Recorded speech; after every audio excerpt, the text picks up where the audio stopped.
அதனால் உங்களுக்கு அப்படி பயான் பண்ணுறது ஆசையாக இருந்தால் அடுத்த எங்களுடைய ப்ரோக்ராமில் உங்களுக்கு வாய்ப்பு தரும். ஒன்றும் பிரச்சனை இல்லை, நீங்கள் சொல்கிறது நாங்கள் கேட்க தயார் தான். இப்போது அதுக்குள்ள நேரம் இல்லை. உங்களுக்கு என்ன கேள்வி இருக்கோ அது சுருக்கமாக கண்ணியமாக நீங்கள் கேட்டிங்கன்னா, நான் ஏற்கனவே சொன்னது மாதிரி எனக்கு தெரிஞ்சிருந்தா நான் இப்போ சொல்லுவேன், இல்லாட்டி அது எனக்கு தெரியல அப்படின்னு நான் தைரியமாக சொல்லுவேன். அப்புறம் உங்களுக்கு அதை பற்றி தெளிவுபடுத்தப்படும். இல்லை யாருக்காவது நேரடியாக கேட்க முடியாது அப்படின்னா நீங்கள் பேர் எழுதி ஃபோன் நம்பரை எழுதிட்டு கேள்வி எழுதி கொடுத்தா அதுக்கும் இன்ஷா அல்லாஹ் நம்மளுடைய டயத்துக்குள்ள பதில் அளிக்கப்படும். ஒருத்தர் கேள்வி கேட்ட பிறகு அடுத்த ஆளுக்கு வாய்ப்பு கொடுக்கறது நல்லது. ஏன்னா எல்லாருக்கும் ஒரு அளவுக்கு தெளிவு பெறக்கூடியதாக இருந்தால் அது நம்மளுடைய இந்த ப்ரோக்ராமுக்கு ஒரு ஹெல்ப்பாக இருக்கும். யாருக்கு சந்தேகம் இருக்கோ அவங்க கை தூக்குனா மைக்கு உங்களுக்கு தரப்படும். இந்த சந்திரனுடைய வட்டப்பாதை வட்டப்பாதையை தான் காமிச்சாங்க. அது வட்டப்பாதை தானா அப்படிங்கிறத கரெக்டாக தெளிவாக்கணும். அதோட இல்லை, அந்த வட்டப்பாதையில் 12.2 14.7 வரைக்குமோ அல்லது 14.5 வரைக்குமோ அந்த வேரியேஷன் இருக்கும். அதுதான் 29 30ஆகவும் மாறுதுங்க. அதாவது சந்திரனுடைய ஸ்பீடு கணக்கிடப்பட்டிருக்கு, சூரியனுடைய ஸ்பீடும் கணக்கிடப்பட்டிருக்கு, பூமியினுடைய ஸ்பீடும் கணக்கிடப்பட்டிருக்கு. அப்படி இருக்கும்போது பூமியுடைய சுற்றுற ஸ்பீடு கணக்கிடப்பட்டு அது ஒரு நாளைக்கு சுற்றும் போது எவ்வளோ வேகத்தில் சுற்றுதுங்கிறது தெரியும், சந்திரனும் எவ்வளோ வேகத்தில் சுற்றுதுங்கிறது தெரியும். அப்படி இருக்கிறப்ப இந்த 12.2 14.7ங்கிற அந்த வேரியேஷன் எதனால் உண்டாகுது, அல்லது அந்த சுற்றுவட்ட பாதை வித்தியாசம் இருக்குதா? 2-3 சப்ஜெக்ட் சேர்ந்து வர்ற மாதிரி உள்ள கேள்விதான் இது. இப்போது சாதாரண இதனுடைய ஒரு டெக்னிக்கல் வேர்டு என்னன்னு பார்த்தீங்கன்னா, நீங்கள் அப்போஜி பெரிஜின்னு சொல்லுவாங்க. அப்படின்னா பூமியோடு சேர்ந்து கொஞ்சம் கிட்ட வரக்கூடிய ஓட்டமும் சந்திரன் இருக்கு, கொஞ்சம் தூரமாக இருக்கக்கூடிய ஓட்டமும் சந்திரனுக்கு இருக்கு. அப்போ இது 2 காரணத்தினால தான் சந்திரன் மாதங்கள் வித்தியாசம் வருது. அது என்னன்னு கேட்டிங்கன்னா, பூமியோடு சேர்ந்து கிட்ட வரும்போது அதனுடைய ஸ்பீடு கூடும், தூரமாக இருக்கும்போது அதனுடைய ஸ்பீடு குறையும்.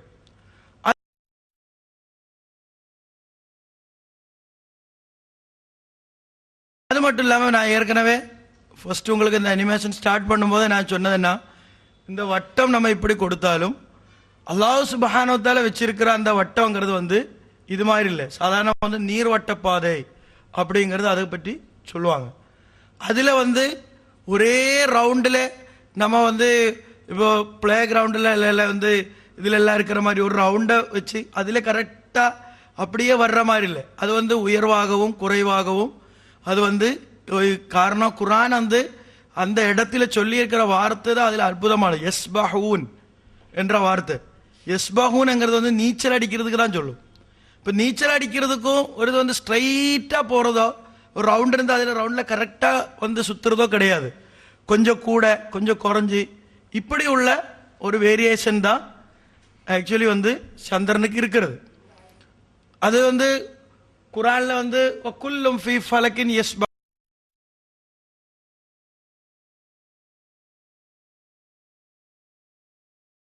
அந்த ஆயத்தை எடுங்க, காட்டுற ஒரு நிமிஷம், அது உங்களுக்கு எடுத்தாரு. குல்லும் ஃபீ ஃபலக்கின் யஸ்பஹூன்.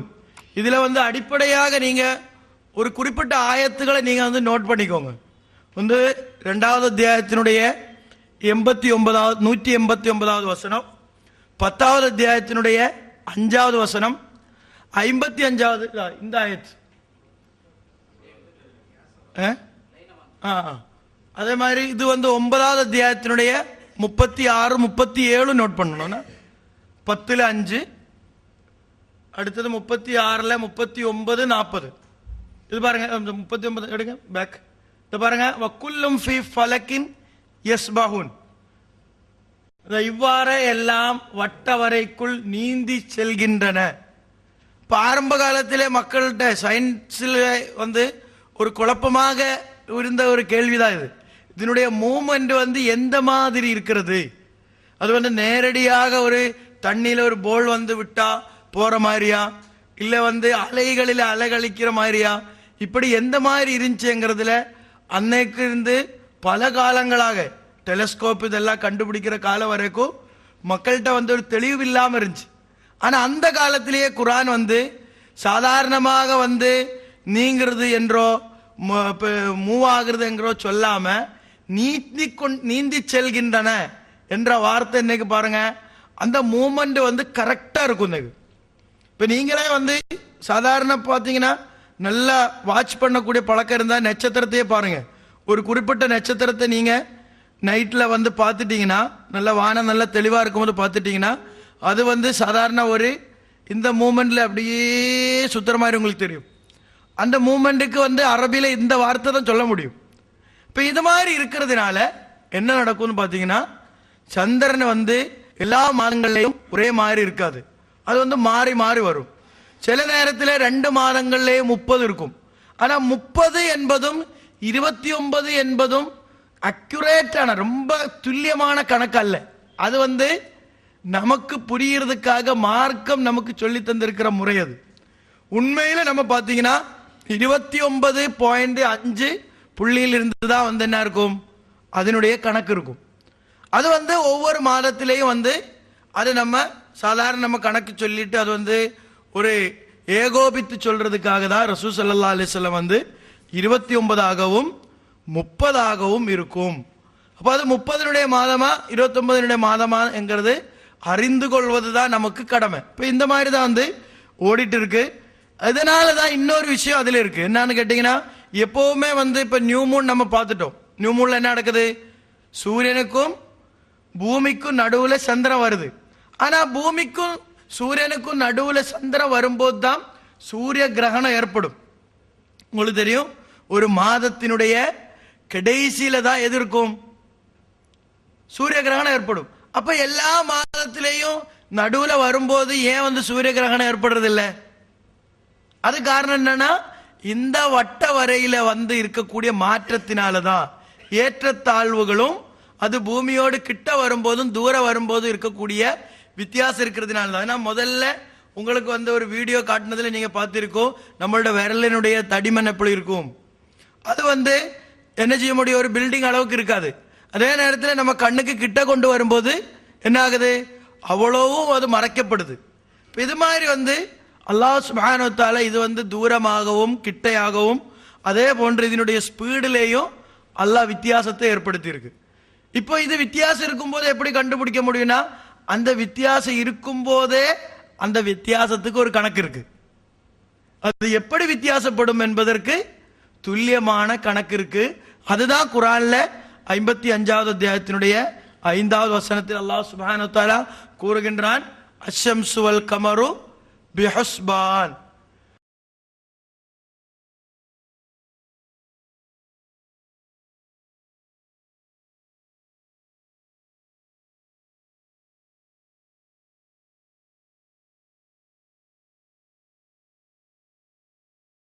அதே போன்று இன்னொரு ஆயத்தில் அல்லாஹ் இருக்கு, என்ன சொல்றான், சூரியனுக்கும் சந்திரனுக்கும் நான் வந்து கணக்கை வைத்திருக்கிறோம் என்ற வசனமும் குர்ஆன்ல இருக்கிறது. இந்த ஆயத்தெல்லாம் நீங்க நோட் பண்ணுங்க. இதுல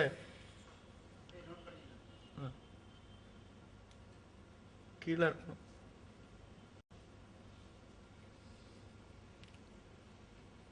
இப்ப இதுதான் வந்து இந்த வித்தியாசத்திற்குண்டான காரணம்.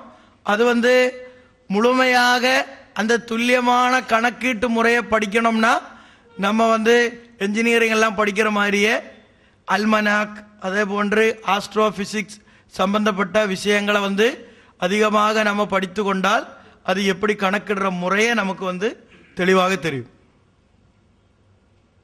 வேற அடுத்த கேள்வி கேட்கலாம். அது இப்போ ஹஜ்ஜுக்கு போகும்போது இந்த அரஃபா தினம்ங்கிறது ஒரே நாள் தான் வருது. அந்த நாளோட அந்த நீங்க உங்களுடைய கேலண்டருடைய தேதி முரண்பட்டால் உங்களுடைய ஹஜ்ஜு கூடுமா? இப்போ இது சம்பந்தமா வரக்கூடிய ஹதீஸ்களுக்கு இது எதுவும் முரண்படுகிறதா? நாள் அரஃபா நாள் வரும்போது நம்மளுடைய கலண்டரும் அரஃபாவும் வந்து வித்தியாசம் வருது. இப்போ கடந்த ஹஜ்ஜை நீங்க பாத்தீங்கன்னா 1432 ஹஜ்ஜு பாத்தீங்கன்னா அரஃபாவினுடைய தேதியும் அவங்க அரஃபான்னு நிர்ணயம் பண்ணியிருக்கிற தேதியும் நம்ம கலண்டரில் உள்ள தேதியும் வந்து வித்தியாசமா இருந்துச்சு. இப்ப இந்த சந்தர்ப்பத்தில் என்ன செய்யுதுங்கிறதுனா, இப்ப நாங்கெல்லாம் வந்து வருஷம் வருஷம் ஹஜ்ஜுக்கு செல்லக்கூடியவங்க. அந்த நாளில் வந்து நாங்கள் என்ன செய்வோம், கரெக்டான கணக்கின்படியே ஹஜ்ஜுக்கு அந்த அரஃபாவுடைய நாள்லேயே அரஃபாவுக்கு செல்வோம். இது நாங்கள் நடைமுறைப்படுத்திட்டு இருக்கிற ஒரு காரியம். இப்போ மக்கள்லாம் கேட்பாங்க, அதை எப்படி அங்கே போக முடியும், அவங்கள தடுக்க மாட்டாங்களா, எப்படி அது வந்து தப்பாகுமா, அப்போ நீங்கள் அப்படி செஞ்சால் மற்றவங்களோட ஹஜ்ஜினோட நிலைமை என்ன, இப்படிப்பட்ட சந்தேகங்கள் எல்லாம் சாதாரணமாக வரக்கூடிய ஒரு விஷயம்தான். இதுக்கு நம்ம என்ன சொல்ல முடியும்னா, குர்ஆன்லேயும் ஹதீஸ்லேயும் அரஃபா பற்றி சொல்லும் போது உள்ள ஹதீஸுகள் எல்லாமே நம்ம எடுத்து பார்த்தீங்கன்னா, ரசூல் ஸல்லல்லாஹு அலைஹி வஸல்லம் வந்து ஹஜ்ஜுக்கு வருவதற்கு முன்னாடி இருந்த ரசூல் ஸல்லல்லாஹு அலைஹி வஸல்லம் ஹிஜ்ரி 10 தான் ஹஜ்ஜுக்கு வர்றாரு. அந்த ஹிஜ்ரி 9 வரைக்குள்ள ஹஜ்ஜில் ஏன் ரசூல் ஸல்லல்லாஹு அலைஹி வஸல்லம் கலந்து கொள்ளவில்லை அப்படின்னு பார்த்தீங்கன்னா, அந்த ஹஜ்ஜெல்லாம் நெசியுடைய ஹஜ்ஜாக தான் வரலாறுல எழுதப்பட்டிருக்கு. நெசின்னு சொன்னா குர்ஆன்ல 9வது அத்தியாயத்தினுடைய 37வது வசனத்தில் நீங்க பார்க்கலாம், இன்னம நஸீஉ ஜியாதத்துன் ஃபில் குஃபர்.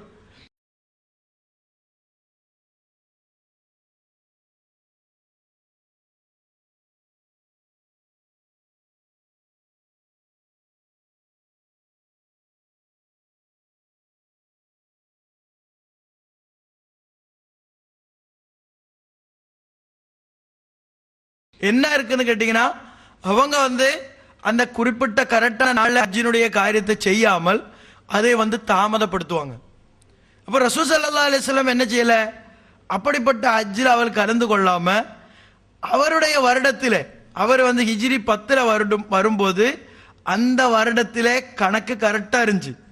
அதனால தான் ரசூல் ஸல்லல்லாஹு அலைஹி வஸல்லம் துல்ஹிஜ்ஜா 10வது நாளில் அவர் வந்து மினாவில் ஆற்றி இருக்கக்கூடிய உரையில சொல்றாங்க, இன்னைக்கு தான் அல்லாஹு சுப்ஹானஹு வ தஆலா வானங்களையும் பூமியையும் படைத்த நாளை போன்று நாள் வந்து சுத்தி சரியான நாளுக்கு வந்திருக்கிறது, இனிமேல் நீங்க வந்து தவறு செய்யக்கூடாது என்பது.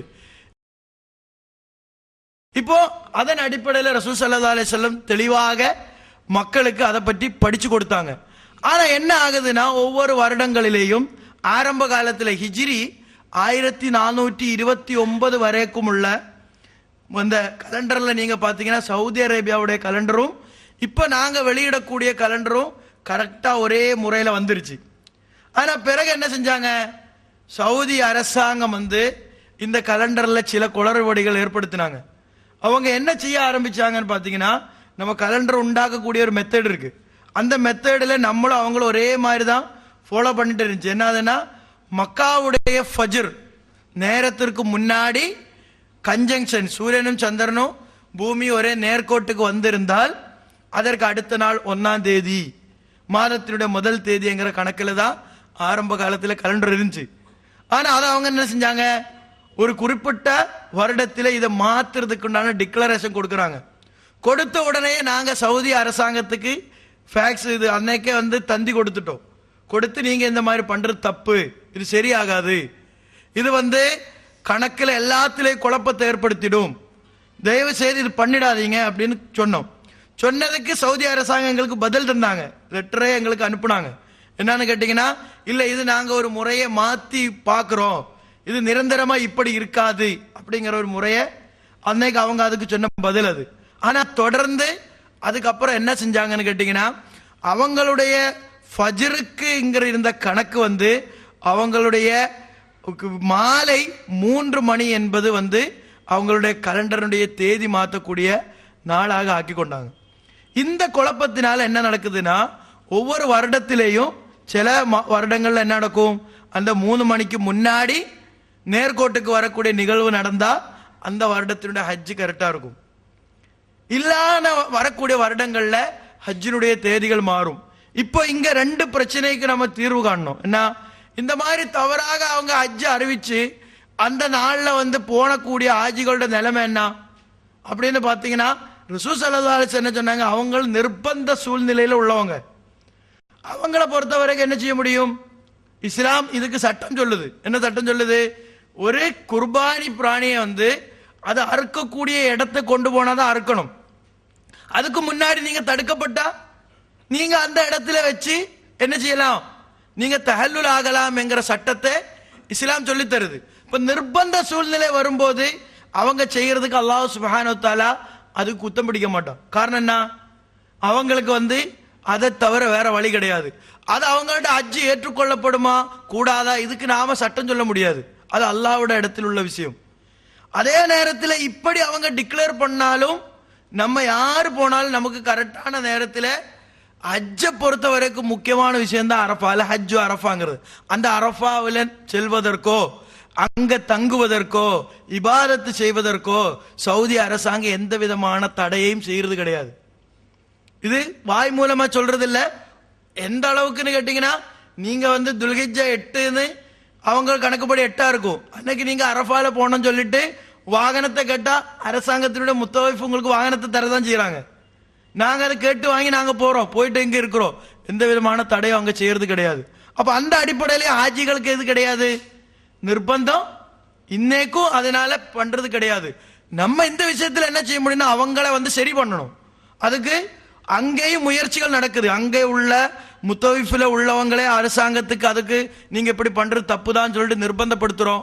அதே போன்று அங்க ரெகுலரா பிறைய பார்க்கக்கூடிய பதுக்கள் வந்து பல சந்தர்ப்பத்திலேயும் அவங்க அவுகாஃபுக்கு வந்து அதுக்கு நிர்பந்தம் செலுத்தி பல ஹஜ்ஜுகளிலேயும் ஏற்கனவே முடிவு பண்ணி இருக்கக்கூடிய தேதிகளை அரசாங்கம் வந்து 6ஆம் தேதி 5ஆம் தேதி மாத்தி இருக்கக்கூடிய சந்தர்ப்பங்கள் இருக்கு.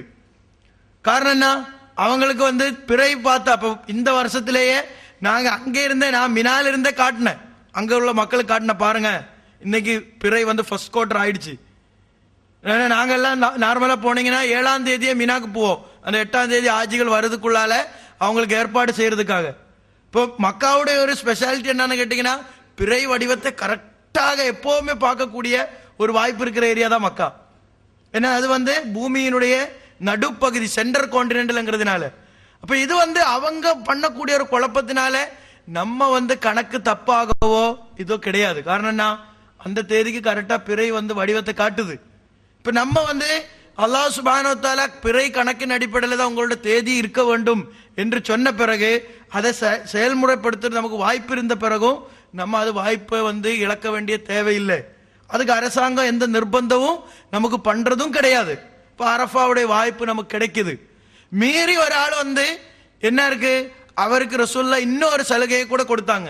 என்ன, அவருக்கு வந்து அந்த மகரிப் நேரத்திற்கு முன்னாடி அரஃபாவில் ஒரு ஆளுக்கு செல்ல முடியாட்டி கூட அந்த அரஃபாவுடைய 9வது நாள் மகரிப் முடிஞ்சு 10வது நாள் ஃபஜ்ருக்கு முன்னாடி ஒருத்தர் என்ன செஞ்சா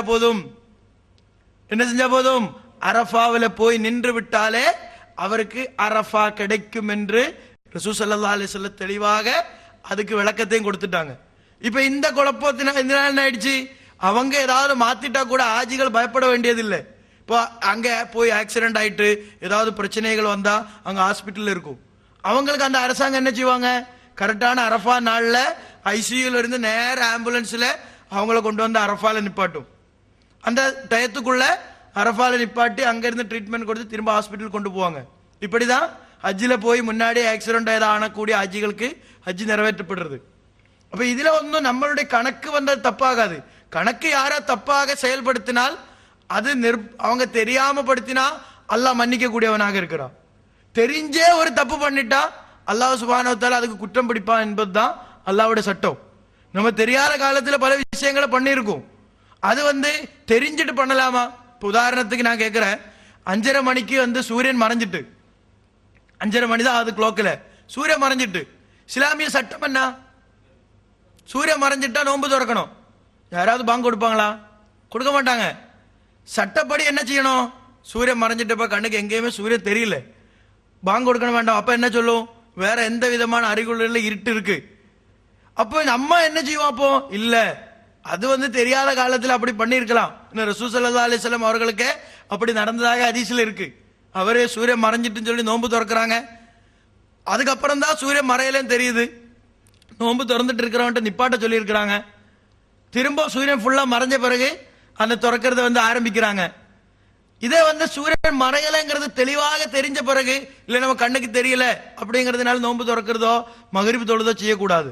இப்ப தெரியும் போது ஒரு சட்டம், தெரியாத சந்தர்ப்பத்தில் அல்லாஹ் மன்னிக்க கூடியவனாக இருக்கிறான். அப்ப அரஃபால எந்த குழப்பமும் கிடையாது. காரணம் யௌமு அரஃபாங்கிறது வந்து ஹாஜிகள் யாருமே அரஃபாவுக்கு செல்லாவிட்டால் கூட யௌமு அரஃபா இருக்கு.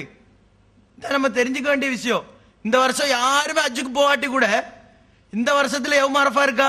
யௌம அரஃபா இருக்கு. ஆஜிகள் அரஃபாவிலே நிற்கும் பொழுதுதான் நீங்கள் நோன்பை பிடிக்க வேண்டும் என்ற ஒரு கட்டளையும் ரசூலுல்லாஹ்ட்ட கிடையாது. இது பொதுவாக நமக்கு ஒரு எண்ணம் ஏற்படும். என்னன்னா, பழைய காலத்தில் ஒரு ஆள் ஹஜ்ஜுக்கு அனுப்புனா அவர் வந்தாதான் தெரியும் எப்போ அரஃபா நடந்துச்சு, எப்போ நோன்பு முடிஞ்சு எல்லாமே. இன்னைக்கு அப்படி கிடையாது. இங்கேயே நம்ம வந்து டிவிலே பார்த்துட்டு இருக்கிறோம், அங்கே இஷா தொழுகிறது, மகரிப் தொழுகிறது. அப்ப நமக்கு ஏற்படக்கூடிய ஒரு உறுத்தல் தான் அந்த நேரத்திலேயே நம்ம நோன்பு வைக்கணுங்கிறது. இது வந்து அந்த நாள் நம்ம நோன்பு வைக்கிற நாளும் அவங்க அரஃபால நிக்கிற நாளும் ஒன்னாதான் இருக்கணும். ஆனா அதுல யாரோ ஒருத்தர் தப்பு பண்ணதுனால தேதியோ அரஃபாவுடைய சப்பம் மாறாது. அரஃபாங்கிறது வந்து அல்லாஹ் சுப்ஹானஹு வ தஆலா பூமியிலே ஏற்படுத்தக்கூடிய நாள்ல ஒரு சிறப்பான நாள். அந்த நாளில இபாதத்துகளுக்கு நன்மை இருக்கும், ஒருத்தர் செஞ்சாலும் நன்மை இருக்கும். இன்னும் நீங்க எடுத்து பாருங்க, ஹஜ்ஜுக்கு சென்றவங்கிட்ட கேட்டு பாருங்க, எல்லா அரஃபா நாட்களிலேயும் இப்ப நாங்க எல்லாம் அரஃபாக்கு செல்றதுக்கு முன்னாடியே கிட்டத்தட்ட 16,000-20,000 பேர் அரஃபால நிற்கும். ஏன்னா உலகத்திலே வந்து இன்னைக்கு 5 நாடுகள் இன்னைக்கு வந்து கணக்கின் அடிப்படையில தான் வந்து என்ன செய்யறாங்க, அவங்களுடைய எல்லா காரியங்களையும் செய்யறாங்க. 5 நாடுகள், கிட்டத்தட்ட 11 நாடுகள் வந்து பிறைய கண்ணால பாக்குறது கிடையாது. சவுதி அரேபியா என்ன முடிவு பண்ணிருக்கிறாங்களோ அதான் அவங்க செய்யறாங்க. அப்ப எவ்வளவு 11, 16 நாடுகளோட நிலைமை இதுதான். மற்ற நாடுகளுக்கு ஒரு குறிப்பிட்ட நிலைப்பாடு கிடையாது. அவங்க ஒவ்வொரு சந்தர்ப்பத்திலையும் மாத்துவாங்க. சில சந்தர்ப்பத்தில் உலகத்தில் எங்க இருந்தா எடுத்துக்குவாங்க. அவங்களுக்கு ஒரு குறிப்பிட்ட இது கிடையாது. இதே சவுதி அரேபியா என்ன செய்யறது கிடையாது, பிறைய கண்ணால பார்த்து நாளை ஆரம்பிக்கிற பழக்கம் அவங்களுக்கு கிடையாது. இது நான் வந்து ஒரு கெஸ் பண்ணி சொல்றது இல்ல. இந்த ஹஜ்ஜிலேயே வந்து அவங்களுக்கு முதல் நாள் எது, அமாவாசை முடிஞ்சு அடுத்த நாள் தான் 1ஆம் தேதி. அமாவாசை முடிஞ்ச அடுத்த நாள் தான் அவங்க 1ஆம் தேதி எடுத்திருக்கிறாங்க அவங்களுடைய அமாவாசை அடிப்படையில். அதே நேரத்தில் பாத்தீங்கன்னா அமாவாசை அன்னைக்கு பிறை தெரியுமா? பிறை தெரியல. அப்போ அவங்களும் கணக்கின் அடிப்படையில் தான் செயல்பட்டு இருக்கு. ஒரு சில குழப்பங்கள் வந்து மக்கள் இதை பற்றி ஆய்வு பண்ணாம இருக்கிறதுனால இருக்கிறது தவிர மற்ற விஷயத்துல பல காலமாக கரெக்டா தான் இருந்து வந்திருக்கிறாங்க. சரி, ஒரு நாளுடைய துவக்கம் மஹ்ரிபா அல்லது சுபுவா? இது வந்து ஒரு தனி சப்ஜெக்ட். இது ஒரு நாள் வந்து ஆரம்பிக்கிறது எப்போங்கிறதுல நமக்கு யாருக்கும் சந்தேகம் கிடையாது. உண்மையில இருக்கா? யாருக்கா சந்தேகம் இருக்கா? நாளை எப்போ ஆரம்பிக்கும்? இல்ல நாளை எப்போ யோசிச்சு பாருங்க. நான் அவருக்கு கிராஸ் பண்றது கேட்கல. நாளைக்கு பார்ப்போம் என்று இன்னைக்கு எப்ப சொன்னாலும் அதுக்கு என்ன அர்த்தம்? இதான் மேட்ரு. இதுக்கு மாற்றமா ஒன்னும் இஸ்லாம் சொல்லவே இல்லை. இப்ப நாளைக்கு பார்ப்போம் சொல்லிட்டு இஷாவுக்கு வருவாரா? அவர் வர மாட்டாங்க. நைட்டு 10 மணிக்கு வருவாங்களா? வரமாட்டாங்க. இப்ப இஸ்லாமிய அடிப்படையில நாள் வந்து மகரிபுக்கு அப்புறம் மாறும். நார்மலா எப்பவுமே ஃபஜருக்கு அப்புறம் நம்ம ஆக்குறோம் அப்படிங்கறதா கிடையாது. இஸ்லாம் வந்து ஒரு போதும் மகரிபுக்கு பிறகு நாள் துவங்க வேண்டும், நாள் மாற்ற வேண்டும் சொல்லி இருந்தால் இத்தனை வருஷமாக இஸ்லாத்தில் பல நிகழ்வுகள் நடந்ததெல்லாம் ரெக்கார்டிங்கில் ஆயிருக்க. அந்த ரெக்கார்டிங் எல்லாம் நீங்க எடுத்து பாருங்க. மகரிபு வரைக்கும் ஒரு டேட்டும் மகரிபுக்கு அப்புறம் அடுத்த டேட்ல எந்த விஷயம் பதிவா இருக்காது. ஒரு காரியம். ரெண்டாவது, இந்த விஷயத்தை பற்றி குர்ஆன் என்ன சொல்லுது, குர்ஆன் என்ன சொல்லுது அப்படின்னு நீங்க பாத்தீங்கன்னா, குர்ஆன்ல உள்ள அவ்வளவு ஆயத்துகளும் தெளிவாக சொல்லுது பகல் தான் ஃபர்ஸ்ட். அல்லாஹ் சுப்ஹானஹு வ தஆலா 9வது அத்தியாயத்தினுடைய 36வது வசனம் சொல்றான், உலகத்தை படைத்த நாளிலிருந்து, உலகத்தை படைத்த யௌமில் இருந்து தான் அல்லாஹ் வந்து மாதத்திற்கு 12 வருடத்துக்கு 12 மாதங்கள்ங்கிறது முடிவு பண்ணுங்க. யௌமு தான். இப்ப பாருங்க, இந்த ஆயத்து 9வது அத்தியாயத்தினுடைய 36வது வசனத்தில் இன்ன இத்தத்த ஷுஹூர் இந்தல்லாஹி 12 ஷஹ்ரன் ஃபீ கிதாபில்லாஹி யௌம ஹலக்கஸ் ஸமாவாத். பாருங்க, யௌமு தான். இப்ப டே அப்படின்னு சொன்னா என்ன? Day and night. டே பகல், நைட்டு இரவு. இப்ப டேக்கு வந்து அரபியில சொல்ற வார்த்தை என்ன? யௌம். இப்ப பாருங்க, அல்லாஹ் உலகத்தை படைத்த யௌமில் இருந்து. இதுல எந்த குழப்பமும் கிடையாது. எப்ப குழப்பம் வந்துருச்சு அப்படின்னு பாத்தீங்கன்னா, முஸ்லிம்களுடைய ஆட்சி வந்து அரேபியாவில் இருந்தெல்லாம் நீங்கி அது துர்க்கியர்கள் கையில போய் அவங்க இஸ்லாத்தினுடைய எல்லா விஷயங்களையும் குழப்பி பிறகு அந்த குழம்பி போனது தான் நமக்கு வருது.